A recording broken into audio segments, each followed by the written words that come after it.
Hello and welcome to my YouTube channel Scholars and Curious and Physics is obviously for curious ones। मैं मोनिका श्रीवास्तव आज आप सभी के लिए लेकर आई हूँ एक video lecture on the very important topic icing model. Icing model से बहुत सारे क्वेश्चंस आते हैं in various exams like IIT JAM, CSIR, NET, JRF, GAT, TIFR etcetera और बहुत अच्छे लेवल के क्वेश्चंस भी आते हैं। फ्रेंड्स, आज आप ये पूरा वीडियो देखिए। अगर आपको कंटेंट पसंद आए तो आप इसे सब्सक्राइब कीजिए और शेयर कीजिए, और अगर आपने इसे ऑलरेडी सब्सक्राइब कर लिया है तो आइए जुड़ जाइए मेरे साथ। Ising model. So the Ising model is named after the physicist Ernest Ising. ये थे जिन्होंने आइजिंग मॉडल को प्रपोज किया। First, what is the model? So it is a mathematical model of ferromagnetism in statistical mechanics। statistical mechanics के ferromagnetism का ये एक mathematical model है, and this model consists of discrete variables that represent magnetic dipole moments of atomic spins that can be in one of the two states। atomic spins सिर्फ दो ही state में हो सकती हैं, आइदर +1 और -1। आप हमेशा ये चीज याद रखेंगे, स्पिन्स हो सकती हैं या तो +1 मीन्स अप स्पिन या -1 डाउन स्पिन।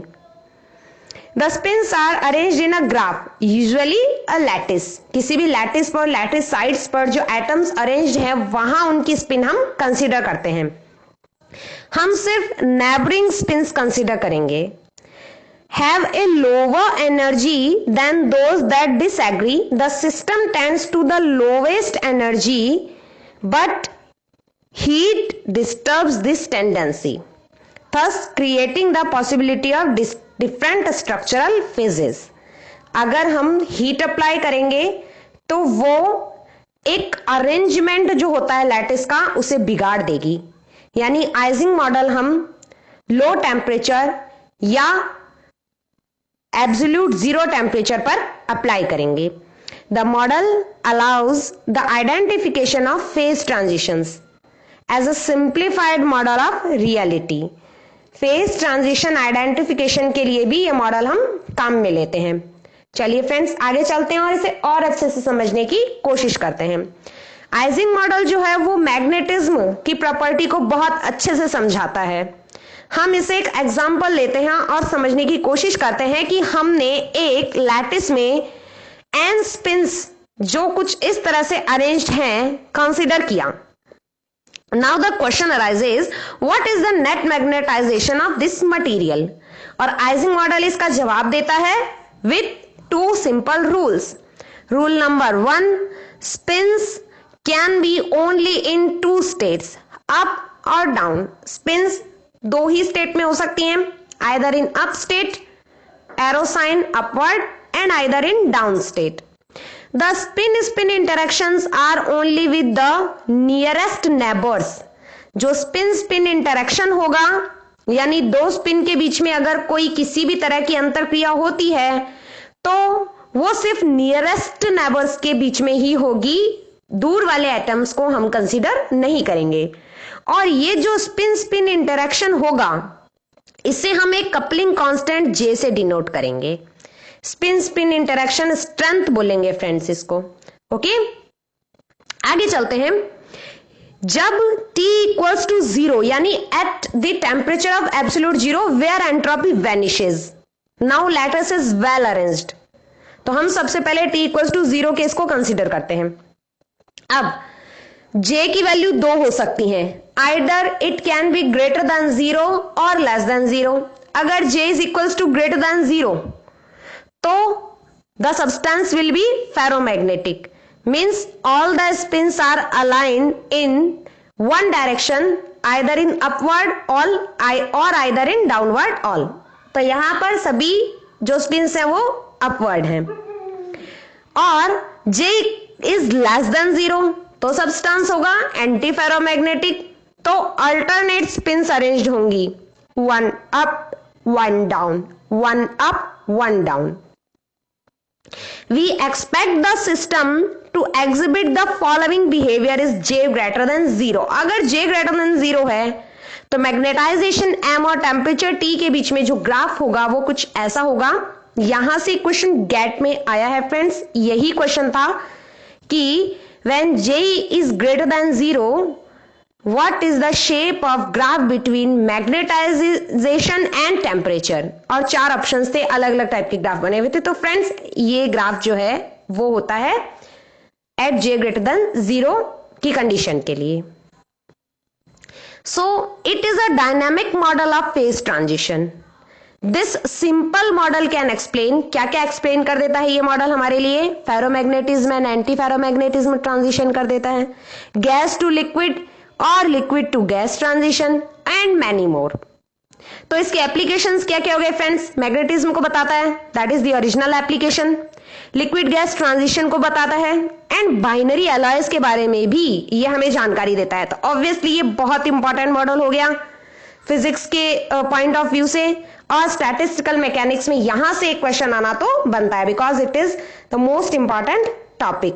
फ्रेंड्स ये कंटेंट मैंने आपके लिए बहुत ही मेहनत से जुटाया है, तो आप बहुत ही अच्छे से तैयारी कीजिएगा और क्वेश्चंस को बार बार सॉल्व कीजिएगा। To study the statistical mechanics of Ising model we disregard kinetic energy of atoms sitting at various lattice sites। यहां पे हम क्या कहना चाहते हैं, देखिए हम एक लैटिस कंसीडर करते हैं ऐसा, इसके अलग अलग लैटिस साइड्स पे हमने एटम्स को बिठा दिया। अब अगर हम इन एटम्स की काइनेटिक एनर्जी कंसीडर करें तो इनका इन लैटिस साइड्स पर स्टेबल रहना पॉसिबल नहीं है। तो यही हम कहना चाहते हैं कि we disregard kinetic energy of atoms sitting at various lattice sites. हम इनकी काइनेटिक एनर्जी को कंसीडर नहीं करते हैं। तो अगर हम इनकी काइनेटिक एनर्जी को कंसीडर नहीं करते हैं तो हम इनकी क्या करते हैं, पोटेंशियल एनर्जी को ही कंसीडर करेंगे। To study properties like magnetic susceptibility we subject the lattice to external magnetic field. अगर हमें लैटिस की मैग्नेटिक ससेप्टिबिलिटी की स्टडी करनी है तो हम ऐसे मटेरियल को एक्सटर्नल मैग्नेटिक फील्ड में रख देते हैं which should be directed upward in ampere per metre. तो जो स्पिन सिग्मा आई जनरेट होंगी उनकी एडिशनल पोटेंशियल एनर्जी क्या हो जाएगी फ्रेंड्स, पोटेंशियल एनर्जी हो जाएगी minus mu H sigma i. यहां म्यू है एटॉमिक मैग्नेटिक मोमेंट, म्यू की वैल्यू होती है J g mu B under root J J plus 1। ये चीजें मैं आपको एटॉमिक एंड मॉलिक्यूलर स्पेक्ट्रोस्कोपी की लेक्चर सीरीज में जरूर करवाऊंगी, जहां जी होता है Lande factor and mu B is Bohr magneton, और एच क्या है friends, H is that magnetic field which we apply on that material. Okay, now sigma, sigma की 2 वैल्यू होंगी, स्पिन स्टेट है सिग्मा या तो अप स्टेट या down state. So +1 is for up spin and down -1 is for down spin. Now अब हम देखते हैं आइजिंग मॉडल से क्या हम टोटल एनर्जी या हैमिल्टोनियन या सिस्टम की एनर्जी निकाल सकते हैं क्या, क्योंकि एनर्जी पता होना बहुत इंपॉर्टेंट है। कोई भी मॉडल अगर प्रपोज किया जाता है तो उससे हमें बहुत सारी जानकारी मिलती है, तभी वो मॉडल हमारे लिए इंपॉर्टेंट होता है। तो हम क्या करते हैं, consider a set lambda of lattice side each with a set of adjacent sides forming a D dimensional lattice. एक डी डायमेंशनल लैटिस को फॉर्म करते हुए एक लैम्डा लैटिस साइड वाला एक लैटिस हम कंसीडर कर लेते हैं। हर एक लैटिस साइड के लिए सिग्मा के क्या होगी, आइदर +1 और -1, क्योंकि सिग्मा क्या है, साइड का स्पिन रिप्रेजेंट कर रहा है। ठीक है, for any 2 adjacent sides means i and j there is an interaction J i j. हमने पढ़ा था ना interaction constant spin, spin interaction strength J i j, and has an external magnetic field Hj interacting with it। तो the energy of configuration is given by, ये आपको याद रखना है friends, this is very important, H sigma equals to minus summation over Ij, Jij sigma j minus mu summation over J Hj sigma j। ये होता है Hamiltonian function in Ising model, important, most important formula to be remember. चलिए हम आगे बढ़ते हैं. जब हमें हैमिल्टोनियन पता होता है तो हम कॉन्फ़िगरेशन प्रोबेबिलिटी भी निकाल सकते हैं. कॉन्फ़िगरेशन प्रोबेबिलिटी का फॉर्मूला क्या होगा friends? P beta function of sigma equals to exponential minus beta H upon Z beta, जहां बीटा क्या होगा?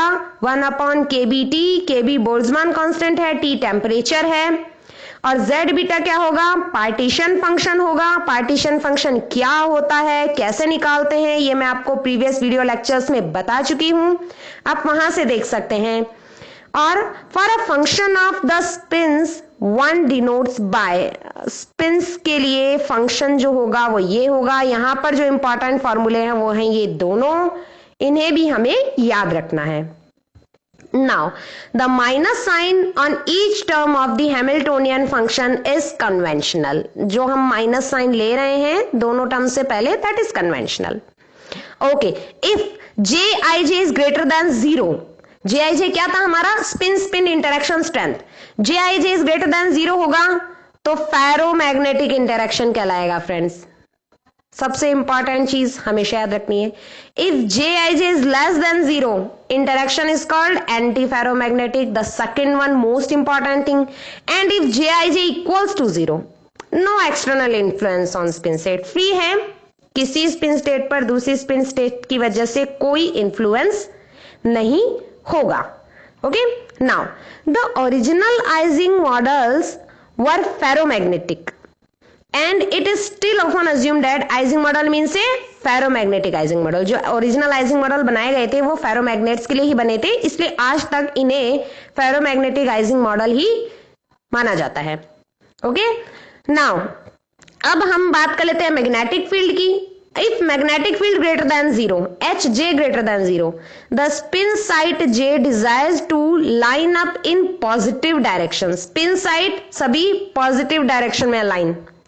If Hj less than 0, spin site J desire to line up in negative direction. सभी spin sites negative direction में align. And if Hj equals to 0, means no external influence on spin site. यानी कोई magnetic field है ही नहीं, तो कोई external influence नहीं है.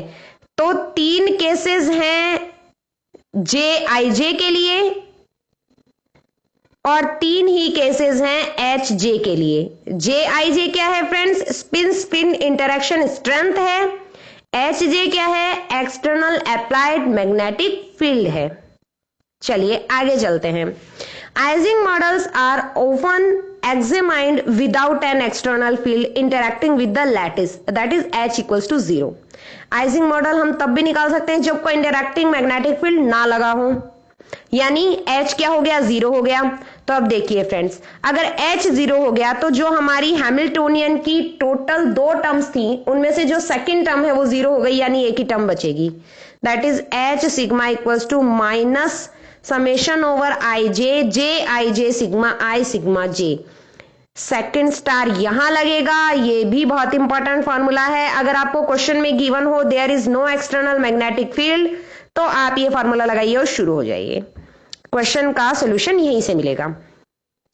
और भी आगे हम इस फॉर्मूले का सिंप्लीफिकेशन कर सकते हैं.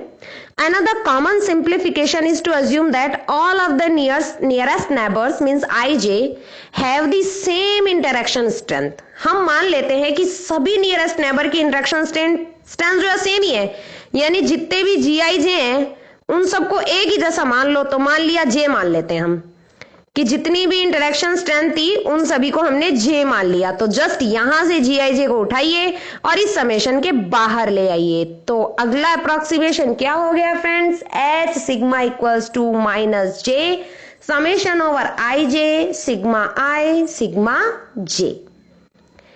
अब देखिए, हमने टोटल एनर्जी या हैमिल्टोनियन की बात करी. अगर हमें हैमिल्टोनियन या टोटल एनर्जी पता है तो हम पार्टीशन फंक्शन भी निकाल सकते हैं. Simply that is Z the function of BT equals to summation 1 summation 2 up to n particle summation n exponential minus beta H sigma I. Partition function अगर हमने एक बार कैलकुलेट कर लिया तो हम बहुत सारे स्टैटिस्टिकल क्वांटिटीज निकाल सकते हैं, जैसे कि Helmholtz free energy F which is minus kT log ZBT, internal energy U minus del over del beta log Z, specific heat C del U over del T, net magnetization M minus del F over del beta at constant temperature, magnetic susceptibility chi M equals to del M over del beta at constant temperature. बहुत ही important फॉर्मूले हैं ये सभी, हमेशा याद रखिए। हमने बात करी कि मैग्नेटाइजेशन तो आइजिंग मॉडल से हम अच्छे से एक्सप्लेन कर ही सकते हैं, फेज डायग्राम भी अच्छे से एक्सप्लेन कर सकते हैं, ये भी इसकी एक एप्लीकेशन है, liquid to phase transition, liquid to gas transition and gas to liquid phase transition. So phase diagram की हम बात करेंगे। If temperature is high T, spins are random spins हैं। हाई टेम्परेचर पे कोई एटम कैसे मूव कर रहा है, कोई कैसे मूव कर रहा है, स्पिन्स भी उनकी रैंडम है, अनकोरिलेटेड, ठीक है। If T is greater than TC, critical temperature से थोड़ा बड़ा टेम्परेचर, थोड़ा ज्यादा, मींस फेज नियर TC, यानी क्रिटिकल टेम्परेचर के आसपास की फेज। स्पिन्स तो रैंडम होंगी बट कोरिलेटेड होंगी, रैंडमली मूव जरूर करेंगे लेकिन एक दूसरे से जुड़े हुए। Okay, next we come to low T, means approximately absolute temperature के आसपास। यही तो हमें चाहिए आइजिंग मॉडल में। अब क्या हो जाएगा, स्पिन्स अलाइन हो जाएंगी, फुल्ली कोरिलेटेड हो जाएंगी। तो देखिए फ्रेंड्स, इस तरह से हम टेम्परेचर के बेस पर फेज डायग्राम को भी आइजिंग मॉडल से अच्छे से एक्सप्लेन कर पा रहे हैं। A first order transition occurs as H passes through 0 for T is less than TC. T is less than TC के लिए जब मैग्नेटिक फील्ड H का में लिया जाता है तो फर्स्ट ऑर्डर ट्रांजिशन की बात होती है।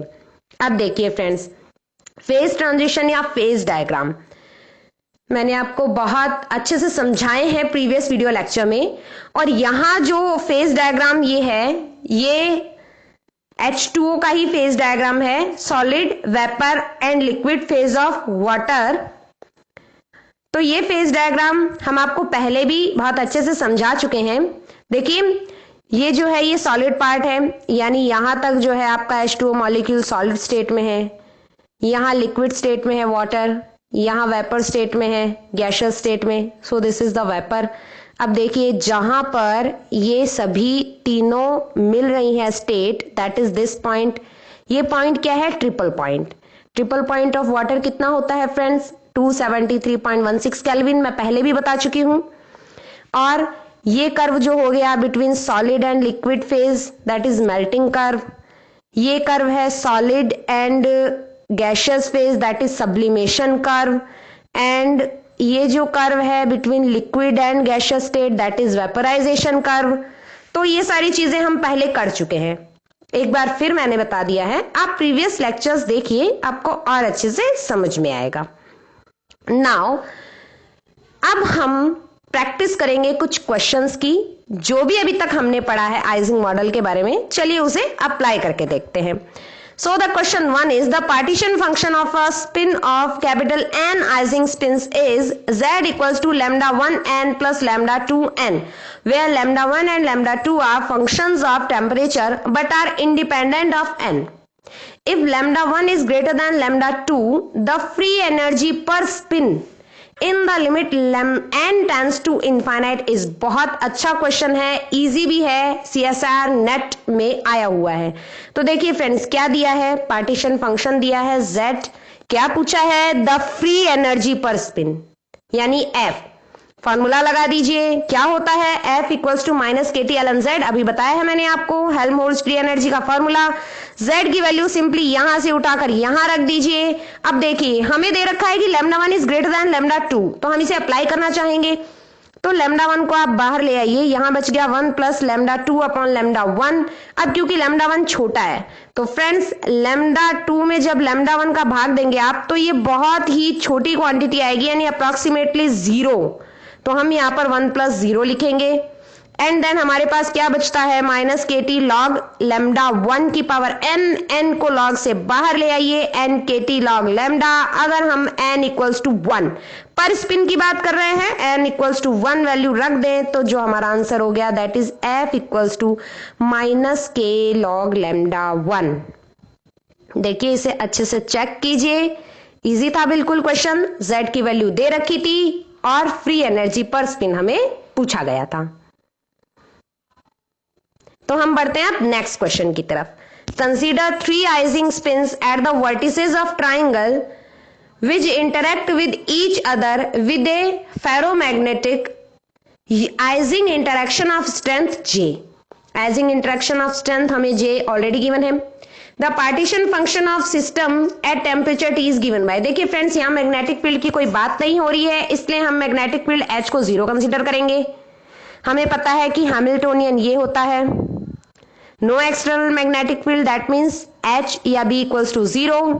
तो ये टर्म हटा दीजिए, सिंप्लीफाई करना है हमें इस टर्म को। देखिए फ्रेंड्स, ये क्वेश्चन क्या है, 3 आइजिंग स्पिन्स हैं जो एक ट्राइंगल के वर्टिसेस पे हैं, यानी यहां, यहां और यहां। तो चलिए इसका अच्छे से आंसर देखते हैं। देखिए फ्रेंड्स, ये हैं S1, S2 and S3, 3 spin हम कंसीडर कर रहे हैं। हमारे लिए H की वैल्यू क्या बनी थी, minus J summation over sigma I sigma J या SI SJ। S भी स्पिन है और सिग्मा भी स्पिन ही है।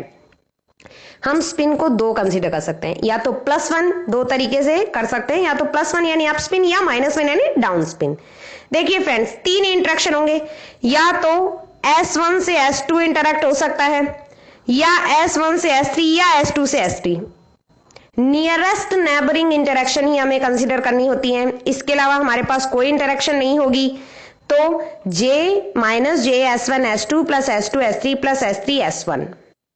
अब देखिए फ्रेंड्स, हमें पता है Z पार्टीशन फंक्शन का फॉर्मूला जो होता है sigma I GI exponential minus beta EI, यानी हमें एनर्जी की वैल्यूज निकालनी पड़ेंगी, यहां पुट करनी होंगी और हमारे पास पार्टीशन फंक्शन निकल के आ जाएगा। हमें पता है 2 ही तरह की स्पिन होती है, +1 या -1। यहां क्योंकि 3 स्पिन स्टेट की बात हो रही है, 3 स्पिन साइड्स की बात हो रही है, तो 8 टोटल कॉम्बिनेशन बनेंगे। अगर 2 स्पिन साइड्स की बात हो रही होती तो 4 बनते हैं, अगर 4 की बात हो रही होती तो 16 बनते हैं। आप ये याद रखिएगा, यानी 2 की पावर n, n यहां पर number off spin sides. If 2 तो 2 का स्क्वायर 4 कॉम्बिनेशन बनेंगे, इफ 3 तो 2 का क्यूब 8 कॉम्बिनेशन बनेंगे। यहां पर 3 साइड्स हैं तो 8 कॉम्बिनेशन बनेंगे। तो बना लेते हैं। देखिए, या तो S1 + 1 हो सकता है, S2 + 1, S3 + 1, तीनों +1 स्पिन स्टेट में हो सकते हैं। तो इस फॉर्मूले में सिंपली आप S1 S2 S3 की वैल्यू रखिए, आपके पास एनर्जी की वैल्यू आएगी ये -3J। नेक्स्ट, S1 + 1 हो सकता है, S2 + 1 हो सकता है, बट S3 -1 भी तो हो सकता है। वैल्यू पुट कीजिए, एनर्जी की वैल्यू आएगी J, और इसी तरह पूरे 8 कॉम्बिनेशन आप निकाल लीजिए।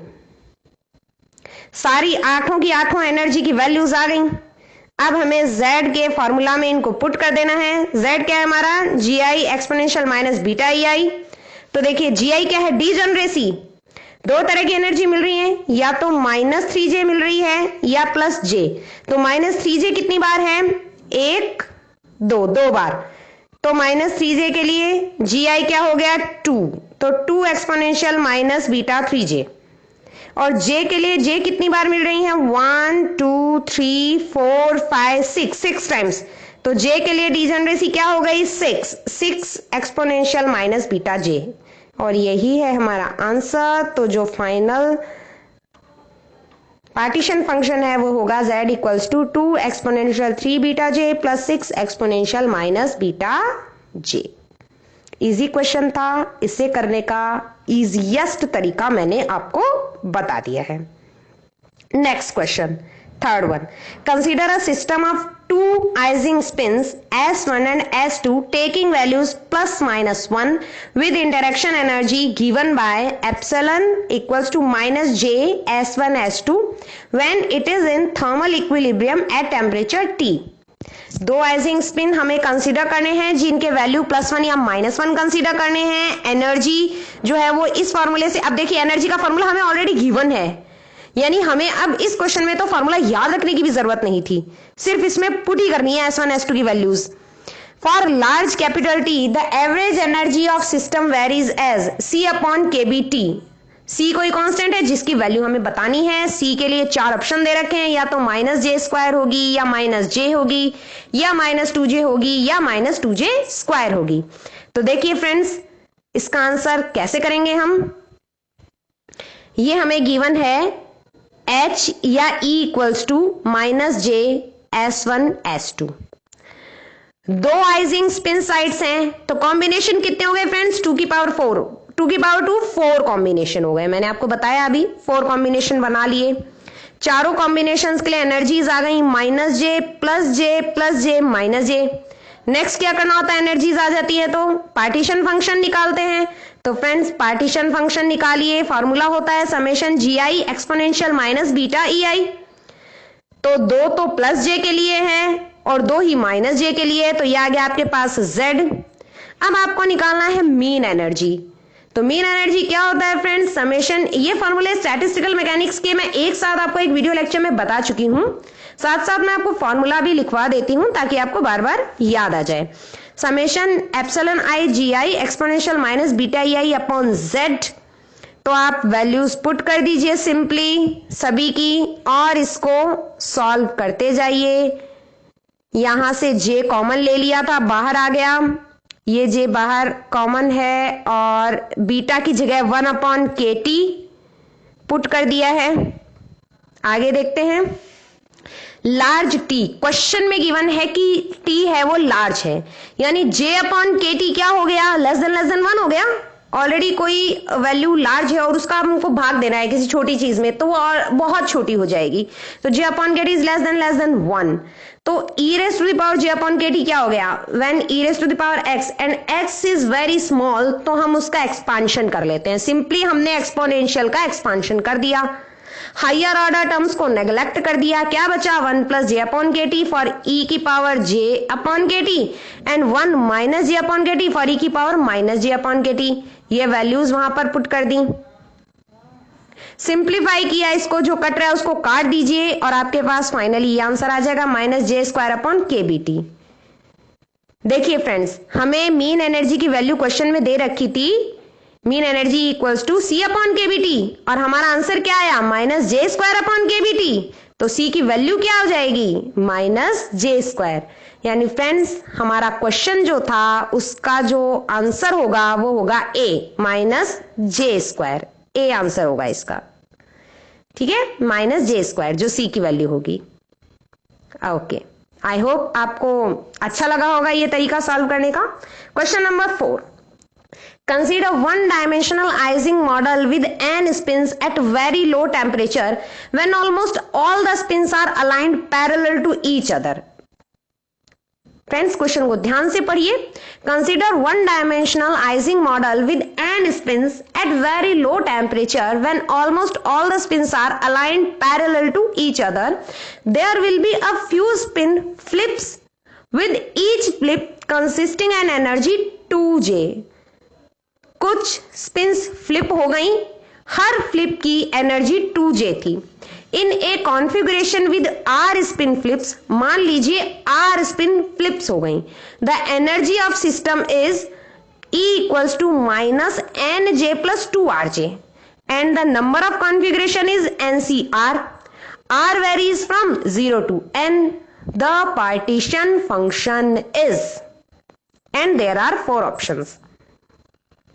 ये क्वेश्चन देखने में जितना खतरनाक लग रहा है फ्रेंड्स उतना ही आसान है। चलिए इसका सॉल्यूशन देखते हैं। हमें पता है पार्टीशन फंक्शन क्या होता है, z equals to sigma i exponential minus beta EI। हमें सिंगल पार्टिकल की बात करनी है, क्वेश्चन में गिवन है, यानी n इक्वल्स टू 1 ही रखना है। एनर्जी का फॉर्मूला हमें क्वेश्चन में गिवन था, E equals to minus NJ plus 2RJ। तो देखिए फ्रेंड्स, सिंपली यहां E की जगह ये वैल्यू पुट कर दीजिए। अब देखिए हमें बनाने हैं कॉम्बिनेशंस J के लिए। तो देखिए फ्रेंड्स, पहले 0 पुट कीजिए, फिर 1 पुट कीजिए। इस तरह से हमारे पास Z1 आएगा। हमें ऐसे ऐसे n कॉम्बिनेशंस बनाने हैं फ्रेंड्स, और हम सिर्फ नियरेस्ट इंटरेक्शन की बात करेंगे। तो हम बात करेंगे कि जब 0th साइड से स्पिन फ्लिप हुई होगी तो वो इंटरेक्शन 1 साइड के साथ भी हुआ होगा, 2, 3, 4 के साथ तो नहीं हुआ होगा। तो हमने एक बार 0 और 1 को कंसीडर कर लिया। तो जब 0 और 1 को कंसीडर किया तो जो हमारा Z1 पार्टीशन फंक्शन बना, that is e raise to the power beta j plus e raise to the power minus beta j if 1 flip. ये हम 1 फ्लिप की बात कर रहे हैं। अब देखिए, ये अगर e raise to the power plus e raise to the power theta plus e raise to the power minus theta है, तो इसको 2 cos थीटा लिख सकते हैं, इसलिए मैंने इसको ऐसे लिख दिया है। अब मान लीजिए n स्पिन्स की बात कर रहे हैं, ये 1 फ्लिप की बात थी, तो n स्पिन्स के लिए क्या करेंगे, जस्ट इसका पावर n, यानी क्या हो गया 2 की power n cos hyperbolic beta j की पावर n। टोटल माइक्रोस्टेट्स क्या होती हैं फ्रेंड्स स्टैटिस्टिकल मैकेनिक्स में, 2 की पावर n। तो पार्टीशन फंक्शन क्या हो गया, partition function for n spin upon total microstates, यानी 2 की पावर n से डिवाइड कर दिया, यानी हमारे पास सिंपली क्या आ गया, cos हाइपरबॉलिक बीटा j की पावर n। तो फ्रेंड्स पार्टीशन फंक्शन क्या आ गया हमारा, बीटा को 1 अपॉन kbt लिखना है, cos hyperbolic j upon kbt की पावर n। हमारा जो आंसर होगा वो डी हो जाएगा। इजी था, इजी था बिल्कुल। चलिए next question. A collection of n non interacting spins Si where I equals to 1, 2, 3 and so on, Si equals to plus minus 1 is kept in an external magnetic field B at a temperature T. The Hamiltonian of the system is H equals to minus mu B summation over Si. What should be the minimum value of mu B upon kbt for which the mean value Si greater than 1 by 3? Si mean value of Si is greater than 1 by 3. हमें निकालनी है minimum value of mu B upon k B T. तो friends हमें यहाँ पर लगभग सारी चीजें दी हुई हैं, स्पिन दे रखी है, स्पिन स्टेट दे रखी है, एनर्जी दे रखी है। इसको सॉल्व कर लेते हैं, ये भी बहुत इजी क्वेश्चन है। पार्टीशन फंक्शन हमें पता है क्या होता है, z equals to exponential summation over exponential minus beta h की वैल्यू हमें दे रखी है क्वेश्चन में minus mu B S I. S की वैल्यूज हमें पता है, या तो +1 या -1 क्वेश्चन में गिवन है। तो यहां पर एक बार +1 लिख दिया, -1 लिख दिया, तो 2 स्पिन स्टेट लगाकर z की वैल्यू ये आ गई। हमें निकालना है मीन ऑफ एस आई। किसी भी स्टैटिस्टिकल क्वांटिटी का मीन निकालते हैं तो फॉर्मूला ये होता है। तो फ्रेंड्स देखिए इसको हम कैसे लिखते हैं, आइदर p माइनस और p plus. Probability of parallel spin को तो हम p+1 लिखेंगे, जिसे हम exponential beta mu B upon z consider करेंगे, और probability of anti parallel spin को p माइनस लिखेंगे, यहां पर हम बीटा माइनस कंसीडर करेंगे। ऐसा ही क्या है हमारा, सिंपली ऐड करना है दोनों प्रोबेबिलिटीज को, तो हमने इन दोनों को ऐड कर दिया। देखिए अच्छा क्वेश्चन है, ऐसा क्वेश्चन दोबारा आने के चांसेस भी हैं। हमने क्या किया, जस्ट 1 अपॉन z को बाहर ले आए, तो क्या बच गया, e raise to the power beta mu B minus e raise to the power minus beta mu B. z partition function है, एक बार +1 और एक बार -1 वैल्यू रखकर माइनस म्यू बी और प्लस म्यू बी हमने z की वैल्यू निकाल ली। अब हमें ये गिवन है कि mean of S I is greater than equal to 1/3, ये होना चाहिए। तो हमने क्या किया, जो हमने वैल्यू निकाली थी क्वेश्चन के अकॉर्डिंग उसको ग्रेटर देन इक्वल टू 1/3 रख दिया, ग्रेटर देन इक्वल टू 1/3। अब देखिए नीचे वाली वैल्यू ऊपर जाके यहां पे मल्टीप्लाई हो जाएगी, मल्टीप्लाई होने के बाद जोड़ बाकी गुणा भाग कर लीजिए फ्रेंड्स। बीटा माइनस वाले को इधर ले आओ, ये ऊपर चला जाएगा, प्लस का हो जाएगा, ऐड हो जाएंगे। इस 2 को ले जाओ बटा में, एक्सपोनेंशियल को हटा दो, इधर लॉग आ गया, 2 बटा में चला गया, mu B upon k T की तो वैल्यू निकालनी है, तो क्या आ जाएगी ln 2/2।